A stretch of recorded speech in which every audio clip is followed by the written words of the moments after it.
สวัสดีค่ะพ่อแม่พี่น้องสวัสดีFCทุกท่านเนาะค่ะกลับมาพบมาพอกับเจตาพารวยค่ะในทางช่อง YouTube คลิปนี้เจตาก็จะวางแนวทางของเล่าวพัฒนาค่ะมื้อนี้เป็นของวันที่7เนาะค่ะพี่น้องเมื่อคืนนี้เป็นจังใดกันแน่เนาะเล่าวพัฒนาวันที่6ออกเกือบเป็น4ตัว2เนาะพี่น้อง227 4ตัวก็2227 3ตัว227ล่าง22หลุดกันลายค่ะองค์เจตามา2บน2ล่างเนาะล่าง4บ่มาบ่เข้าบ่เดินค่ะพี่น้องบนเด่น2ดีอยู่น้อยหนึ่งเนาะพี่น้องเกือบหลุดอีกว่าเจตาว่าติแม่นค่ะเกือบหลุดอีกมา2มื้อนี้มาแก้มือใหม่ค่ะแนวทางใหม่ของเจตาบนเป็นบนล่างเป็นล่างเนาะค่ะบนเป็นบนล่างเป็นล่างแรงเล่าวพัฒนาวันที่7เนาะค่ะวันที่7เล่าวพัฒนาของเจตาบนเด่น3ค่ะ2ตัว35 36 36 35 336 363 3ตัว2หางล่าง4ตัวเดียวค่ะเน้น4 48 49ค่ะเน้น6เน้น36แล้วก็336ค่ะ2ตัว36 3ตัวเน้นหางเดียวล่าง48ไปจะตามต่อกับจีตามือแรงมากค่ะลาวพัฒนาจีตาพารวยขอโทษขออภัยรุดเมื่อคืนนี้2ตัวเนาะพี่น้องเลขทุกตัวเอามาวางเพื่อเป็นแนวทางโปรดใช้วิจารณญาณในการรับชมเป็นอย่างสูงค่ะรับชมรับฟังเป็นเพียงแนวทางเด้อค่ะพี่น้องพิจารณาเอาคลิปนี้จะมีอยู่7เส้นดังคือเก่าค่ะจากวันจันทร์ถึงวันศุกร์เนาะ7เส้นดังค่ะเจตาพารวยเลขลับน้ำโสมเลขล็อกหนองบัวอน้อยนำโชคไทยมักหวยเลขล็อกโฟกัสชอชัยชาญค่ะ7เส้นดังเด้อค่ะเจตาอ่านสื่อไปฟังแล้วเนาะอ่านสื่อไปแล้วชอบของผู้ใดก็ถ้าจัดของผู้นั้นค่ะพี่น้องรับชมรับฟังไปน้ำกันชอบก็จัดบ่มักก็ผ่านไปเนาะพี่น้อง FC เลขรับนำโสมค่ะเป็นของมือคืนนี้เพิ่นก็หลุดไปเล่าพัฒนาออก227ล่าง2ของเพิ่นตัวเด่นไม่มาไม่เดิน2ตัวบ่มีเนาะค่ะเลขรับน้ำโสมวันที่3เป็นวันศุกร์เนาะเข้าไป0วันที่6เป็นวันจันทร์เมื่อคืนนี้ลุดไปค่ะกราบขอโทษขออภัย FC แทนเลขรับน้ำโสมเด้อค่ะที่แนวทางของเพิ่นบ่เดินบ่เข้าเนาะลุดไปค่ะพี่น้องเจตาไปเบิ่งประวัติ2งวดแนวทางเพิ่นหลุดไปขอโทษขออภัยลาวพัฒนามือแรงค่ะแก้มือใหม่เดี๋ยวนี้จันทร์ถึงศุกร์เนาะวันนี้เป็นวันที่7วันอังคารค่ะพี่น้องเป็นวันอังคารที่7เด่นเพิ่นให้มาค่ะ5กับ1 2ตัว4หาง51 50 13 12ค่ะเบิ้ล55กับ11 3ตัวค่ะ513 512เด่น5กับเด่น15ทอกันเด้อค่ะวงกลมให้เน้น51กับ13ค่ะ3ตัว513ค่ะ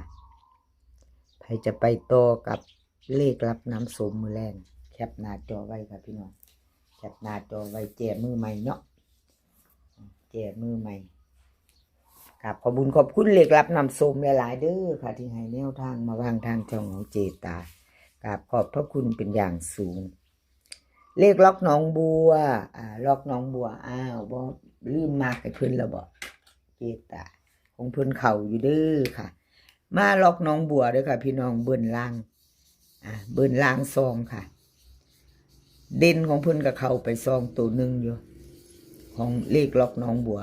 FC ล็อกหนองบัวเด้อค่ะเลขล็อกหนองบัวเพิ่นมาอยู่ค่ะเพิ่นเดินอยู่เพิ่นเดินอยู่ค่ะล็อกหนองบัว FC เป็นแห้งๆเนาะพี่น้องสีมากของยายของมันเจตา มา22ล่างค่ะเลขล็อกหนองบัวบนตัวหนึ่งก็ถือว่ายังบ่ทันหลุดเด้อค่ะหนองบัวยังมาอยู่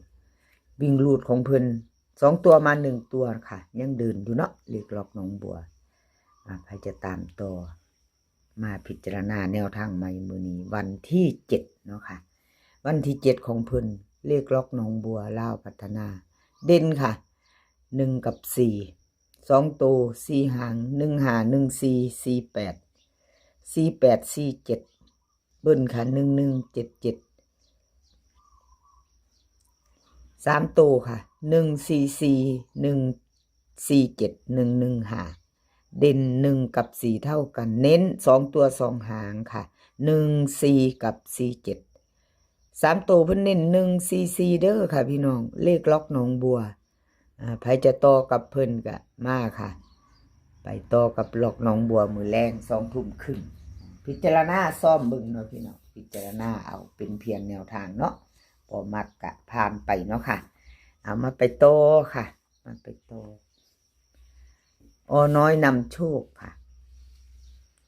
น้อยนำโชคเพิ่นก็เข้าไปอยู่7ตัวหนึ่งอยู่เด้อค่ะพี่น้องก็ยังบ่ทันหลุดเนาะ2ตัวมา1ตัวค่ะน้อยน้อยนำโชคน้อยนำโชค227 22ล่าง7ตัวเดียวเนาะ2ตัวมา1ตัวอยู่ค่ะน้อยนำโชค FC ลุดไปงวดหนึ่งค่ะประวัติ2 งวดก็ลุดไปเนาะ2ตัวลุด2 งวดค่ะวิ่งลุดเข้ามาตัวหนึ่งชัดเจนเนาะค่ะชัดเจนเห็นไปน้ำกันแนวทางเนาะของแต่ละเซียนที่เจตายเบิ่งเนาะค่ะ FC เพื่อนติดตามเข้ามารับชมรับฟังน้ำเจตาเนาะค่ะน้อยนำโชคเราพัฒนามือแรกนี่ค่ะเด่นเพิ่นให้มา1กับ6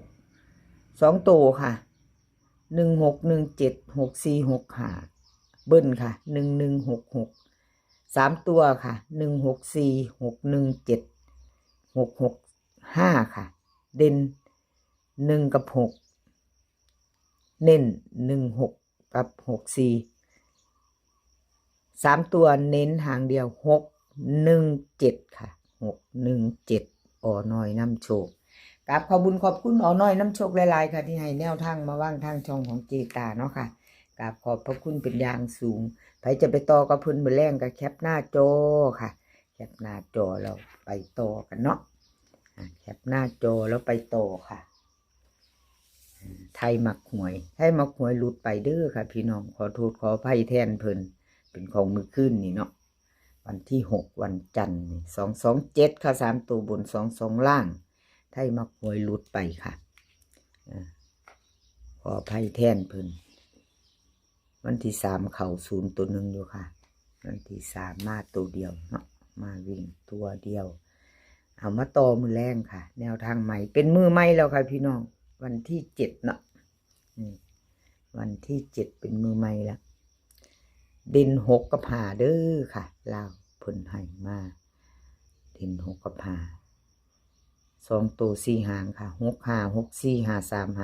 2เบิ้ล6 6กับ5 3ตัว2หางค่ะ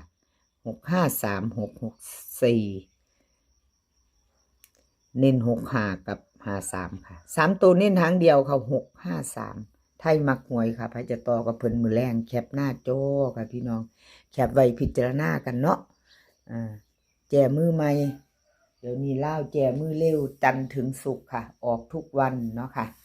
ออกทุกมื้อเจตาอ่านซื้อไปแล้วมักของผู้ใดก็จัดของผู้นั้นเด้อค่ะเอาที่เฮามักเฮาชอบเลขทุกตัวเอามาวางเพื่อเป็นแนวทางค่ะโปรดใช้วิจารณญาณในการรับชมเป็นอย่างสูงเนาะค่ะเลขล็อกโฟกัสก็หลุดไปเด้อค่ะพี่น้องขอโทษขออภัยแทนเพิ่น2ก็มาอยู่พี่62แต้มหนึ่งเนาะพี่น้องเนาะบอกอันเบิ่นเพิ่นก็มีตัวเด่นขออภัยแทนล็อกโฟกัสค่ะขออภัยแทนเพิ่น2 งวดติดหลุดไปเอานี่งวดที่3มื้อแรงเป็นวันอังคารวันที่7เนาะค่ะลาวพัฒนาเลขล็อกโฟกัสใครจะตามต่อกับเพิ่นก็แคปหน้าจอไว้ค่ะแ แคปหน้าจอเด่นค่ะเพิ่นให้มามื้อแรงนี่4กับ3 2ตัว4หางค่ะ49 48 31 30เบิ้ลค่ะ44กับ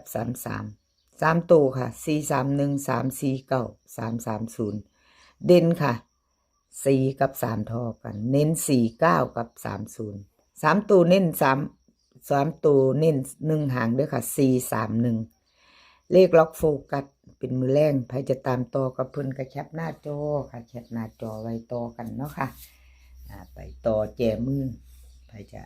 ไปต่อกับเลขล็อกโฟกัสกับขอบคุณขอบคุณล็อกโฟกัสหลายๆค่ะที่ให้แนวทางมาว่างทางช่องเนาะกับขอบพระคุณเป็นอย่างสูงค่ะมาต่อชอชัยชาญลาวพัฒนาหลุดไปค่ะเป็นของมื้อคืนนี่วันที่6เนาะชอชัยชาญก็หลุดไป2 งวดติดเลยค่ะชอชัยชาญเลขมาบึ้นเนาะพี่น้องเกือบ4ตัวเนาะ222เกือบ4ตัวเอามาต่อใหม่ค่ะเป็นเพียงแนวทางเนาะพี่น้องหลุดไปขอโทษขออภัยชอชัยชาญลาวพัฒนาเป็นของมือแรงนี่ค่ะวันที่7วันอังคารเด่นเพิ่นให้มา3กับ0ค่ะ2ตัว4หาง3 5 3 6 0 4 0 3เบิ้ลค่ะ3 3 0 0 3ตัวค่ะ0 3 6 0 0 4 3 5 3เด่นค่ะ3กับ0 2ตัวค่ะเน้น3 5กับ4 0 3ตัวเน้นหางเดียว3 5 3ไปจะต่อกับชอชัยชาญพี่น้องก็แคปหน้าจอเนาะค่ะคลิปนี้ก็ขอให้พี่น้องโชคดีเด้อค่ะกับเล่าพัฒนากับขอบคุณชอชัยชาญหลายๆค่ะที่ให้แนวทางมาว่างทางช่องมื้อนี้ก็ให้โชคดี2 ทุ่มครึ่งกับเล่าพัฒนากันทุกคนค่ะมื้อนี้ขอให้มีความสุขขอสุขภาพร่างกายแข็งแรงค่ะเดินทางไปไสขอให้ปลอดภัยเดินทางไปขอให้มีโชคกลับมาขอให้มีชัยคลิปหน้าพอกันใหม่คลิปนี้ก็สวัสดีค่ะ